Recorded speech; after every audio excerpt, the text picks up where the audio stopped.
Olá, sejam bem-vindos a um novo vídeo do canal. Trago o resumo do episódio 1 do anime. Deixem nos comentários o que acharam, e também deixem seu gostei para que eu continue assistindo os episódios, se é isso que vocês querem. Nosso protagonista é Urui Sigi, que começa refletindo sobre o casamento, que é uma das muitas conexões que os humanos fazem, assim como amizades, colegas de trabalho e família. Urui está pensando em tudo isso porque em breve começará uma nova vida. Ele está se dirigindo ao templo Amagami, onde passará os próximos anos de sua vida. Ele é um garoto que não para de estudar e, quando as pessoas o veem passando lendo seus livros, pensam que ele deve estar pedindo milagres aos deuses para passar nos exames. Mas não é assim, já que nosso protagonista não acredita em deuses nem em milagres. Embora sinta que talvez seja um pouco sacrílego para alguém como ele, que não acredita em nada disso, ir a um templo. Ele chega à casa que fica no templo, procurando pelo sacerdote com quem vai viver, mas não encontra ninguém. Ninguém aparece para recebê-lo. Então, ele entra na casa, caminha pelos corredores e começa a ouvir vozes de garotas, justo antes de abrir uma das portas, e parece que elas estavam se trocando. Ele ficou aliviado por não ter aberto aquela porta, pois todas pensariam que ele é um pervertido. O problema é que elas mesmas tinham que ir procurar algo e abriram a porta, encontrando as três se trocando, o que foi uma cena bem interessante para ele, mas claramente começou com o pé esquerdo naquele lugar. As garotas fecham a porta, se vestem e saem para repreendê-lo. Uma delas diz que ele é um blasfemo e começa a jogar sal nele. Depois, as coisas se acalmam um pouco e podemos ver que essas três garotas moram ali. São sacerdotisas e todas são irmãs. Ele explica que viverá ali a partir daquele dia. Urui Sigi tem 17 anos, é estudante do segundo ano do ensino médio e também é um pouco oportunista, ou pelo menos é assim que o anime o apresenta. Quanto às três irmãs sacerdotisas, temos a mais velha, que se chama Yaya Amagami, que é universitária e tem 20 anos. Ela diz que já é adulta, então pode contar com ela.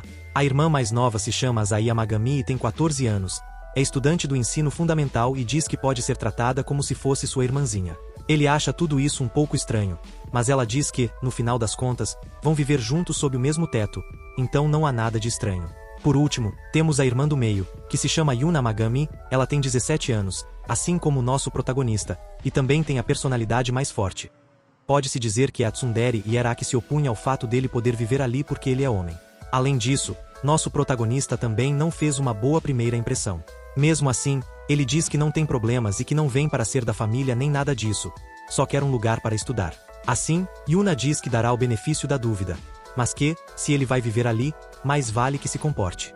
A irmã mais velha o leva para seu quarto e ele fica contente por ter um quarto só para ele. Embora ela tenha dito que limpou, dá para ver que não limpou muito bem. Ela começa a procurar o futon de nosso protagonista e acabam derrubando todas as caixas que estavam no armário. Para ajudá-la, Urui se aproxima, mas eles acabam caindo juntos, e ela fica sobre ele, o que é uma cena que Yuna acaba encontrando e, obviamente, não fica feliz com nosso protagonista. Depois disso, Urui tenta estudar um pouco, mas Azai aparece para falar com ele, incomodá-lo e procurar suas revistas proibidas, se é que ele tinha algumas. Claramente, não vão deixá-lo em paz. Assim como aconteceu com as outras, eles têm um momento de escorregar e cair, e ele acaba sobre ela novamente. E mais uma vez são encontrados por Yuna, que não para de afirmar que ele é um pervertido e que será um problema tê-lo ali. À noite, quando nosso protagonista acaba de estudar, embora sinta que não avançou nada, ele vai ao banheiro lavar o rosto. Depois disso, percebe que ainda há luzes acesas, então deve haver pessoas acordadas. Ele se encontra com Yuna deitada no chão, descoberta e espirrando, pois estava fazendo algo.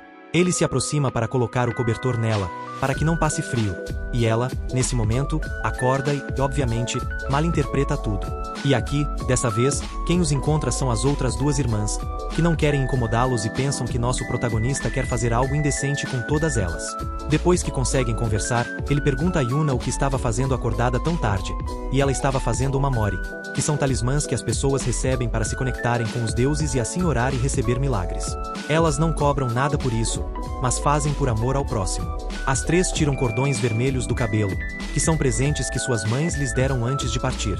Cada uma tem um desses, e isso é muito importante para elas, já que, obviamente, não podem mais ver suas mães, mas seus sentimentos se conectam a elas graças a esses cordões, ou pelo menos é o que acreditam. O problema aqui é que nosso protagonista é do tipo científico e não gosta do tema de deuses, orações e milagres. Não acredita em nada disso. Assim, claramente, a relação que ele terá com as garotas não será muito boa, especialmente com Yuna, que é a mais crente e a que sempre fala sobre milagres e coisas assim. Aqui elas descobrem que ele está focado apenas em estudar, que quer ser médico e que deseja entrar na Universidade de Kyoto. Yuna fica surpresa, pois pensava que ele era apenas um porco. Nosso protagonista fala sobre não acreditar em milagres, quando Yae diz que está em um bom lugar. Então por que o templo é considerado um lugar onde os deuses ajudam a passar nos exames?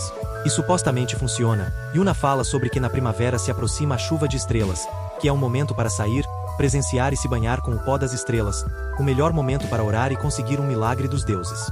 Isso, evidentemente, faz com que nosso protagonista fique mais sério e comece a falar de maneira rude sobre as crenças de Yuna.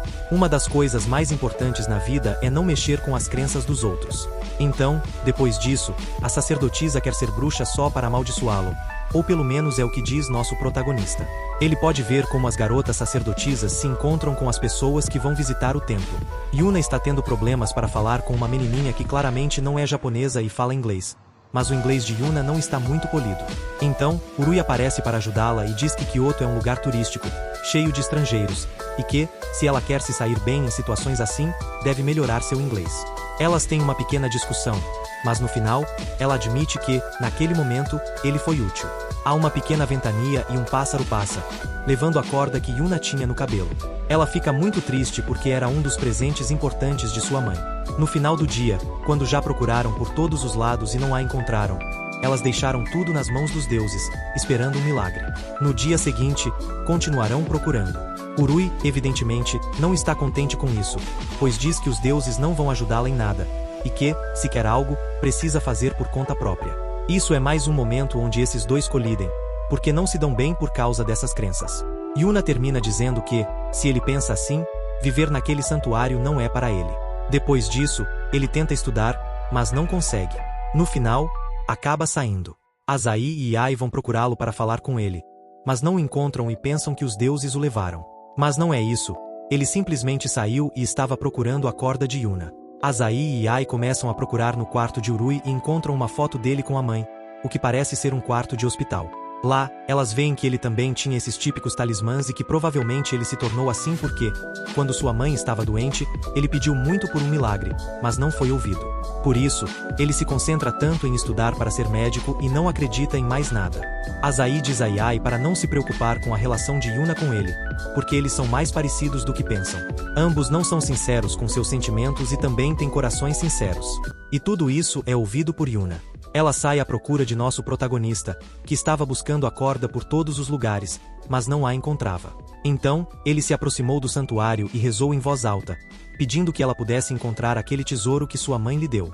Isso é ouvido por Yuna, que se aproxima dele e diz que talvez ele sim tenha um pouco de propósito para viver naquele santuário, já que não rejeita completamente os deuses nem os milagres. Os dois oram e, com tudo isso, conseguem amenizar um pouco as arestas e se tornarem um pouco mais amigos.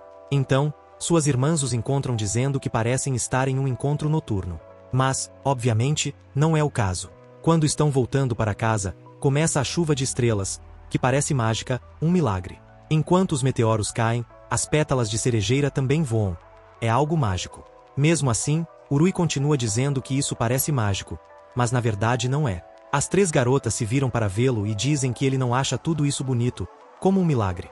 E elas estão lá, com o céu estrelado ao fundo, enquanto caem pétalas de cerejeira. É uma cena bem bonita, e ele diz que, bom, ele supõe que seja um pouco. Enquanto estavam brincando, cai de cima um dos ninhos dos pássaros a corda que sua mãe lhe deu, caindo sobre sua cabeça, completando assim o que parece ser um milagre. Depois de tudo isso, Urui pode se encontrar com o sacerdote que o receberá em sua casa no santuário. Ele se chama Shidori Yamagami e diz que está agradecido por ele estar ali, porque quando ele se casar, não terá que se preocupar com quem herdará todo aquele lugar. E claro, nosso protagonista fica chocado, pois pergunta quem vai se casar, e o sacerdote responde que ele se casará com uma de suas 3 preciosas netas. Assim termina o episódio número 1. Mas me digam, o que acharam deste episódio? Deixem seus comentários, seus likes, e nada mais. Muito obrigado por assistir.